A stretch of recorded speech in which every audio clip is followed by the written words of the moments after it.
सुबह सुबह पूरा पुलिस स्टेशन दहल उठा जब पुलिस स्टेशन के सामने ही इंस्पेक्टर और हवलदार की लाश पेड़ से लटकती हुई मिली। एसीपी अरविंद ने मौके पर पहुंचकर हालात का जायजा लिया। तब तक मीडिया के लोग भी पहुंच चुके थे। कांस्टेबल ने अरविंद को बताया कि कल रात इंस्पेक्टर ने सबको जल्दी घर भेज दिया था। स्टेशन में इन दोनों के अलावा कुछ और कैदी भी थे। अरविंद ने कैदियों से पूछताछ की तब एक आदमी ने बताया कि वो सब सड़क के किनारे सर्कस दिखाते हैं, लेकिन कल इंस्पेक्टर ने उन्हें बिना किसी वजह के अरेस्ट कर लिया था। रात में इंस्पेक्टर और हवलदार मिलकर उनके ग्रुप की एक लड़की का रेप करने की कोशिश कर रहे थे। तब न जाने कहां से वो आदमी भगवान बनकर प्रकट हुआ। उसने पुलिस वालों की पिटाई करके लड़की को बचा लिया और पुलिस वालों को जिंदा ही पेड़ से लटका दिया। आदमी के बताते ही अरविंद को समझ में आ जाता है कि वो कोई भगवान नहीं था, बल्कि वही साइको किलर था जो अब तक 36 लोगों का मर्डर कर चुका है। पुलिस वाले कई सालों से उस साइको किलर को ढूंढ रहे हैं, लेकिन कोई सुराग नहीं मिल रहा था। अगली सुबह अरविंद घर पर ही था कि तभी उसका फोन बजने लगा। अरविंद ने फोन उठाया तो हैरान रह गया। पता चला कि 36 मर्डर करने वाले सीरियल किलर ने खुद ही सरेंडर कर दिया है। मीडिया में खबरें चलने लगी। हर कोई कातिल के बारे में जानकर हैरान था।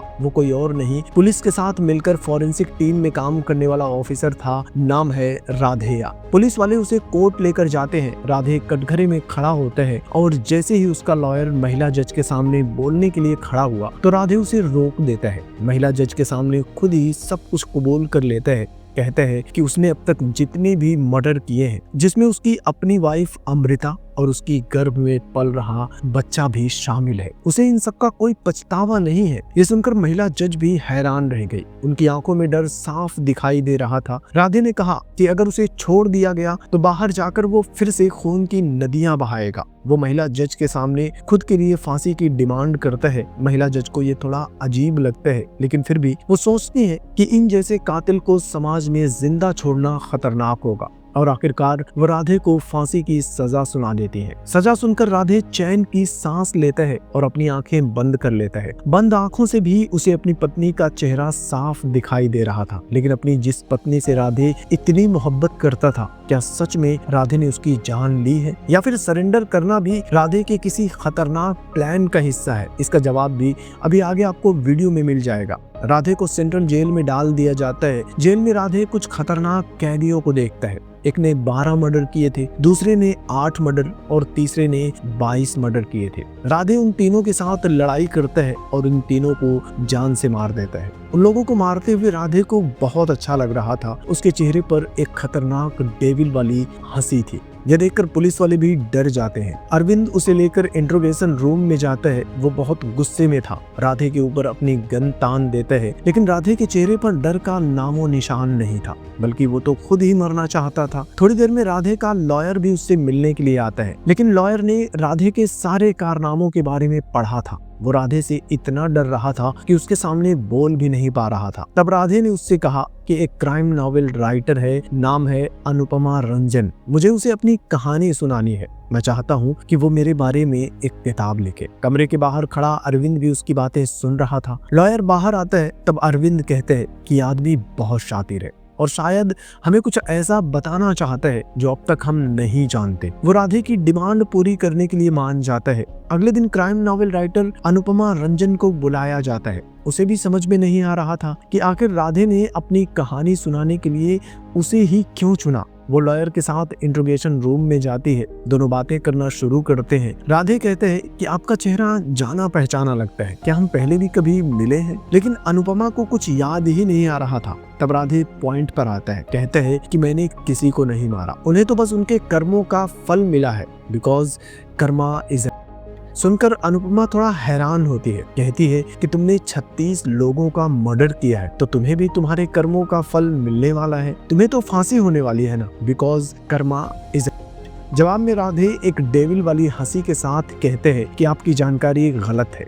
मैंने 36 नहीं 42 लोगों का मर्डर किया है। सुनकर सब लोग शॉक्ड हो जाते हैं, लेकिन अनुपमा के चेहरे पर डर नहीं, गुस्सा था। वो राधे से नफरत करती थी। पूछती है कि तुमने बेरहमी से लोगों की जान ली है, जिसका तुम्हें कोई पछतावा नहीं है, तो बताओ क्या इन 42 लोगों में तुम्हारी पत्नी अमृता और वो अजन्मा बच्चा भी शामिल है, या फिर दोबारा गिनना पड़ेगा? यह सुनकर राधे की आंखों में आंसू आ जाते हैं। लेकिन अनुपमा को उसके इमोशन से कोई फर्क नहीं पड़ता। वो कहती है कि जिसने बचपन में अपनी माँ को मार दिया हो उससे इंसानियत की उम्मीद कैसे की जा सकती है। सुनकर राधे गुस्सा हो जाते हैं, अनुपमा से कहते हैं कि मेरी माँ के बारे में बात मत कीजिए, ये मेरा पर्सनल मैटर है, मैंने उन्हें नहीं मारा, वो तो किसी देवी से कम नहीं थी। इसी के साथ कहानी फ्लैशबैक में जाती है जहां हम एक बच्चे को देखते हैं, कोई उसे हॉस्पिटल में ही छोड़ गया था। तब हॉस्पिटल में काम करने वाली एक नर्स ने उस बच्चे को गोद लिया, उसे घर लेकर आ गई। नर्स का पति शराबी था, उसे बच्चे से कोई मतलब नहीं था।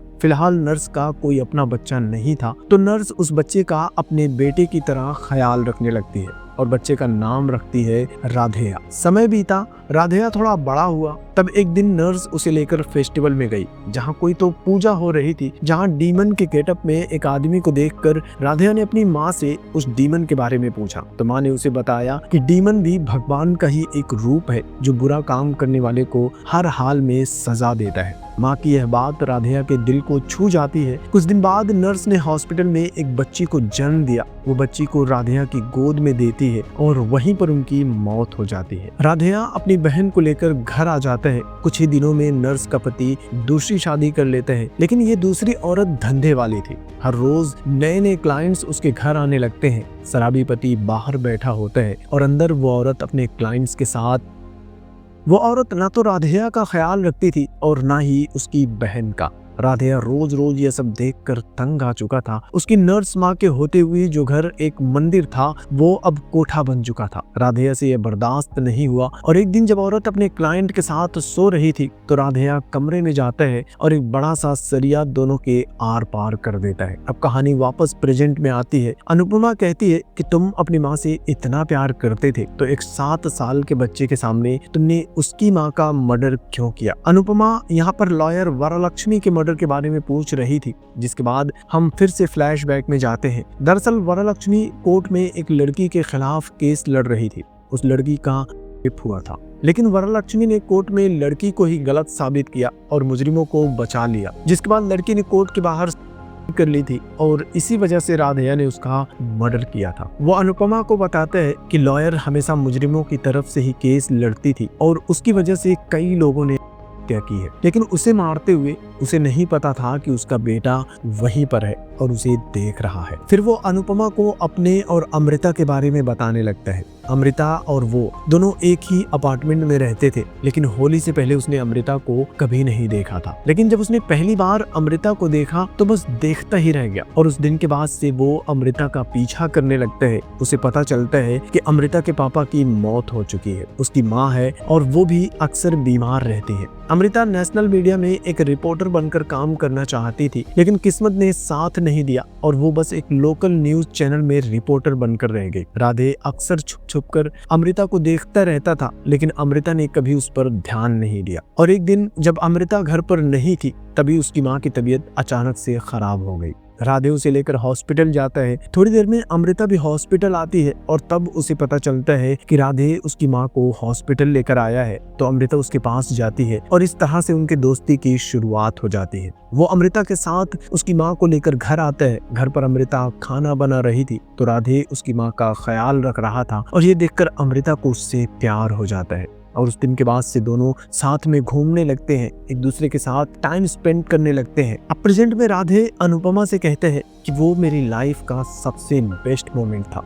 अनुपमा कहती है कि इतना प्यार करने वाली लड़की मिलने के बाद भी तुम्हारे अंदर का शैतान नहीं मरा और तुमने एक साथ 4 लोगों को बेरहमी से मार डाला। तब राधे कुछ देर सोचता है और फिर अपने डेविल रूप में वापस आ जाता है। वो अनुपमा को उन 4 लोगों के मर्डर के पीछे की कहानी बताने लगते हैं। वो कहते हैं कि वो चारों अमीर घर के लड़के थे, उनकी एक फ्रेंड थी। चारों ग्रुप स्टडी के बहाने उसे अपने फार्म हाउस पर ले गए थे और बारी बारी से लगातार उसके साथ घिनौना काम कर रहे थे, जिसके बाद लड़की ने खुद को आग लगाकर अपनी जान दे दी थी। और फिर उस लड़की को इंसाफ दिलाने के लिए ही राधे ने उन चारों को जिंदा जला दिया था। अनुपमा यह सुनकर शॉक्ड हो जाती है क्योंकि राधे की फाइल में ऐसे किसी मर्डर के बारे में लिखा ही नहीं था। वो पूछती है कि ये तुम किस मर्डर की बात कर रहे हो? मैं तो उन 4 लोगों के बारे में पूछ रही थी जो अनाथ आश्रम चलाते थे और तुमने उनका मर्डर कर दिया था। राधे यह सुनकर हंसता है और फिर पूरे कॉन्फिडेंट के साथ अपनी कहानी सुनाने लगता है। वो बताता है कि चारों अनाथ आश्रम के आड़ में बच्चों का किडनैप करते थे, उनसे भीख मंगवाते थे और अनाथ आश्रम की छोटी छोटी बच्चियों को अमीरों को बेच देते थे। इतना ही नहीं, वो अमीरों को उन बेचारे बच्चों का ऑर्गन भी सप्लाई करते थे। उस दिन भी बच्चों का ऑर्गन सप्लाई करने वाले थे, लेकिन राधिया ने उन्हें मार डाला और सारे बच्चों को बचा लिया था। वो अनुपमा से पूछते हैं, क्या मैंने कुछ गलत किया था? अनुपमा कोई जवाब देती उसके पहले ही लॉयर बोल पड़ता है कि तुमने बिल्कुल सही किया था, ऐसे दरिंदों के साथ यही होना चाहिए। अनुपमा को समझ में नहीं आ रहा था कि राधे अच्छा है या बुरा। वो कंफ्यूज थी और उसे जानना था कि आखिर अमृता के साथ क्या हुआ था। राधे एक बार फिर से उसे अपनी कहानी सुनाना शुरू करता है। अमृता की माँ की मौत हो गई थी, जिसके बाद अमृता अकेली हो गई थी। राधे भी अकेला था। दोनों के अकेलेपन ने एक दूसरे को सहारा दिया और दोनों ने शादी कर ली। दोनों की जिंदगी काफी खुशहाल थी। राधे पुलिस डिपार्टमेंट की फॉरेंसिक टीम में काम करता था और अमृता एक लोकल टीवी चैनल में रिपोर्टर थी। समय बीता और अमृता प्रेग्नेंट हो गई, लेकिन अब तक अमृता को नहीं पता था कि राधे कितना खतरनाक कातिल है। उसने अब तक कई लोगों का मर्डर किया है। राधे कई बार अमृता को अपना सच बताना चाहता था। वो कोशिश भी करता है, लेकिन डर था कि सच्चाई जानने के बाद अमृता उसे छोड़कर चली जाएगी। इसलिए वो अमृता को कभी भी सच्चाई बताने की हिम्मत नहीं कर पाता। और एक दिन वो हिम्मत करके अमृता के पास जाता है। सोचता है कि आज उसे अपनी सच्चाई बता देगा, लेकिन तभी कुछ गुंडे वहां आ जाते हैं। पीछे से एक आदमी राधे के सर पर लकड़ी से मारता है। राधे खुद को संभाल कर खड़ा होता है। उसे लग रहा था कि ये लोग उसे मारने के लिए आए हैं, लेकिन तभी एक आदमी उसके सामने से आगे बढ़ता है। वो अमृता को मारने के लिए आए थे। वो आदमी अमृता का गला काटने ही वाला था कि राधे उसका हाथ पकड़ लेता है। यह देखकर बाकी लोग भी उसके ऊपर हमला करते हैं, लेकिन राधे एक एक करके उन सबको मारने लगता है। तभी पीछे से एक आदमी लोहे की रॉड से राधे के सर पर मार देता है। राधे जमीन पर गिर जाता है। फिर उसकी आंखों के सामने ही वो आदमी अमृता का गला काट देता है। अनुपमा हैरान हो जाती है, पूछती है कि तुमने अपनी पत्नी को नहीं मारा तो फिर किसने मारा? जिसके बाद राधे उसे अमृता के असली कातिल का नाम बताता है, रंजन। और ये सुनते ही अमृता गुस्से में लाल हो जाती है। उसे गालियां देने लगती है, क्योंकि रंजन कोई और नहीं अमृता का पति है। उसे राधे की बातों पर यकीन नहीं होता और गुस्से में उसे गालियां देते हुए वहां से चली जाती है। घर आती है और रंजन से अमृता के बारे में पूछती है, तो रंजन उसे सारी सच्चाई बता देता है। दरअसल रंजन एक सेंट्रल मिनिस्टर के लिए काम करता था और अमृता को उस मिनिस्टर का एक वीडियो मिल गया था, जिसे वो मीडिया में वायरल करने वाली थी, और उस मिनिस्टर के कहने पर रंजन ने उसे मार दिया था। वो अनुपमा से कहते हैं कि अगर मैंने एक दिन भी देर कर दिया होता तो मिनिस्टर को सुसाइड करना पड़ता। अनुपमा को यकीन नहीं होता कि उसका पति एक मासूम लड़की का कातिल है। उसे लग रहा था कि रंजन तो सेंट्रल मिनिस्टर के लिए अच्छा काम करता है। रंजन कहते हैं कि बड़े बड़े लोगों के लिए ऐसे मर्डर करना तो आम बात है, लेकिन अमृता ने जो गलती की थी वो तुम भी मत कर देना, वरना तुम्हारा अंजाम भी उसके जैसा ही होगा। अनुपमा का दिल टूट जाता है। उसे यकीन नहीं हो रहा था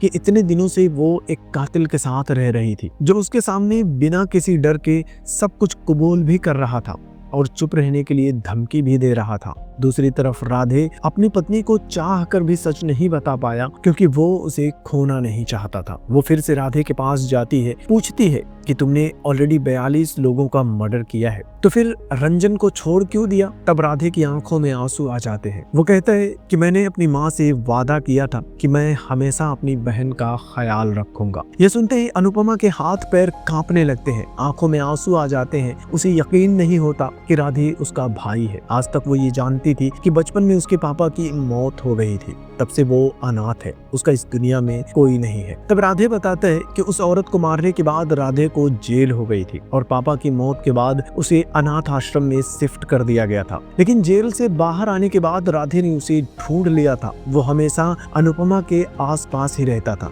लेकिन अनुपमा से कभी ये बताने की हिम्मत नहीं कर पाया कि मैं ही तुम्हारा वो कातिल भाई हूँ। वो बस अनुपमा को दूर से देखता ही रहता था। अनुपमा को याद आता है कि जब उसे लेबर पेन शुरू हुआ था, तब उसे हॉस्पिटल पहुंचाने वाला कोई और नहीं, राधे ही था। याद आते ही अनुपमा की आंखों में आंसू आ जाते हैं। सालों बाद वो अपने भाई से मिली थी, जिसके बारे में उसे पता ही नहीं था, और अब उसे फांसी होने वाली है। पुलिस वाले राधे को लेकर फांसी के फंदे तक जाते हैं। तब लॉयर उसे गले से लगा लेते हैं। उसे समझ में आ गया था कि राधे कानून की निगाहों में गलत हो सकते हैं, लेकिन उसने जो भी किया उसके पीछे कहीं न कहीं मासूमों के लिए इंसाफ था। था। उसने जिसे भी मारा वो सब इस समाज में रहने के लायक नहीं थे, लेकिन अपनी बहन की वजह से उसके पति को मार न सका, इंसाफ न कर सका, इसलिए खुद को कानूनी तरीके से सजा दे रहा है। पुलिस वाले उसे फांसी के फंदे पर लटकाने लगते हैं, लेकिन आखिरी समय में भी उसके चेहरे पर जीत की एक मुस्कान थी। इधर अनुपमा अपने पति रंजन के सामने जाती है। रंजन को उसके कर्मों का फल मिलना बाकी था। वो रंजन को गोली मार देती है और फिर खुद को सरेंडर कर देती है। इसी के साथ ये कहानी भी खत्म हो जाती है, लेकिन राधे ने जो किया था उसके बारे में अपना ओपिनियन कमेंट बॉक्स में जरूर बताना। वीडियो को लाइक करना, शेयर करना और चैनल को भी सब्सक्राइब कर लेना।